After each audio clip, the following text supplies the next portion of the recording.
Bonjour à tous, j'espère que vous allez très bien. On a une très belle journée aujourd'hui. On a eu la semaine dernière à peu près 8 degrés et 35 mm de pluie. Cette semaine, on a aussi à peu près 8 degrés et 5 mm de pluie de prévu, donc c'est parfait pour les plantes. Donc venez, on va faire un petit bilan de ce qu'on a fait au mois de février, montrer ce qu'on va faire au mois de mars et puis quelques remarques, tout en faisant le tour du potager. Alors voilà, ici, on a toutes les aromatiques.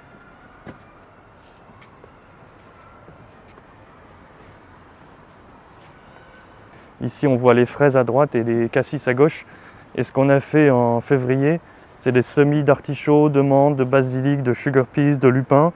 Et on a continué à faire beaucoup de recyclage pour remplir nos bacs de culture en recyclant les épluchures de cuisine, les feuilles mortes du parc et le marc de café. Donc ici, ça pousse bien. Là, on a les mûriers. Alors ce qu'on a fait aussi, c'est qu'on a planté, on va y arriver d'ailleurs, on n'y est pas encore. Donc là, ah oui, ici c'est intéressant, on voit dans les bacs des fraisiers, on voit les premières asperges qui sortent. Donc ça c'est vraiment sympa, les résidents ils étaient contents de les découvrir. Il y en a à peu près une par bac, on en voit une ici, une là, tu vois c'est génial. Ça te fait la visite en même temps. Alors on a un beau ciel bleu, il faut en profiter. Alors les fraises qui sont sur la tour de fraises, elles commencent à faire leurs nouvelles feuilles pour cette année, donc ça c'est génial. Ici pareil, il y a les asperges qui sortent dans les fraisiers. Le champ de myrtille il se porte très bien, on a même déjà les premières fleurs, c'est de l'autre côté en fait. Les premières fleurs, là on voit par exemple les petits bourgeons qui vont se transformer en fleurs de myrtille. Et ici on a les premières fleurs de l'année. Ça, c'est les premières fleurs de myrtille. Ça va être des petites myrtilles très bientôt. Alors ensuite, qu'est-ce qu'on a fait? J'ai planté les vignes. Là, par exemple, on peut voir au coin ici.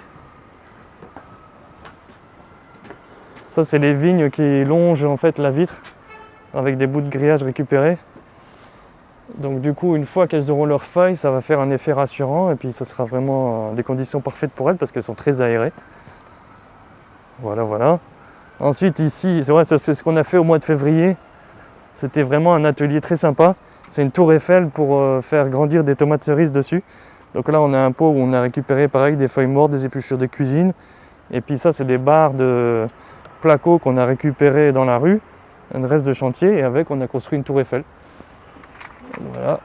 Et puis le soir elle s'illumine pour faire comme la vraie tour Eiffel.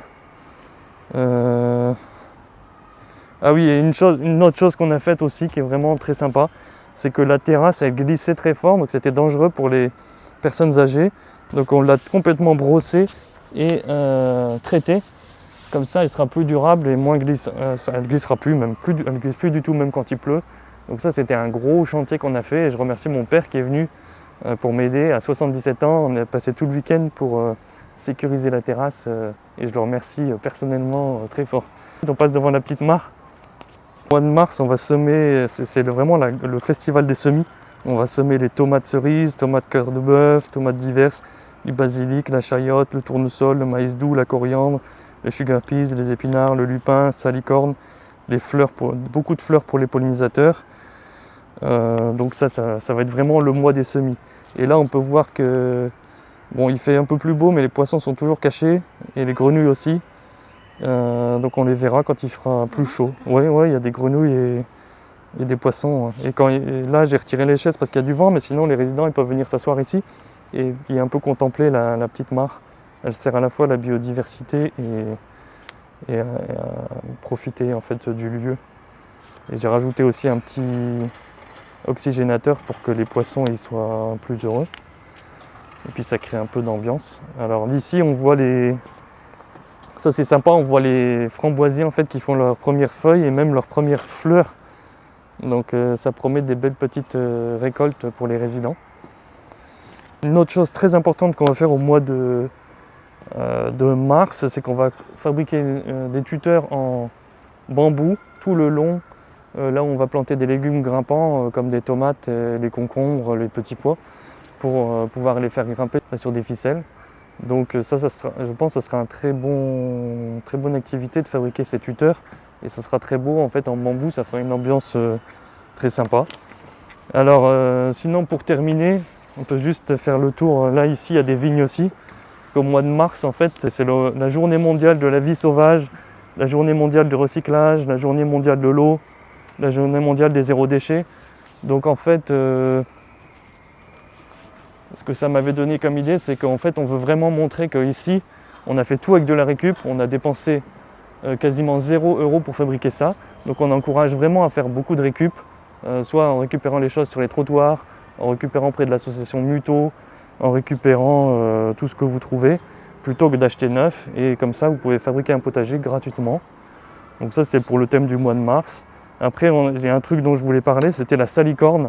Ici, on fait un test de salicorne. Venez, c'est par là. Ah oui, et en passant, désolé, mais en passant, il y a les 2 vignes qui vont grimper sur la pergola. Donc ça sera très sympa cet été pour avoir de l'ombre quand il fait très chaud. Et donc ouais, je voulais parler de la salicorne. En fait ici, on a fait un test dans les 2 jardinières là, c'est un test de salicorne. Alors pour ceux qui ne connaissent pas, c'est très intéressant. C'est avec le soutien du département du Pas-de-Calais. Parce que ça pousse chez les ch'tis en fait, dans le Pas-de-Calais notamment. Et on suit de près les recherches du Centre international pour l'agriculture biosaline des Émirats arabes unis et de l'Université d'Arabie saoudite. En fait, ils étudient cette plante de très près parce que c'est une plante qui pousse avec de l'eau salée. Donc, par exemple, quand vous arrosez avec de l'eau salée.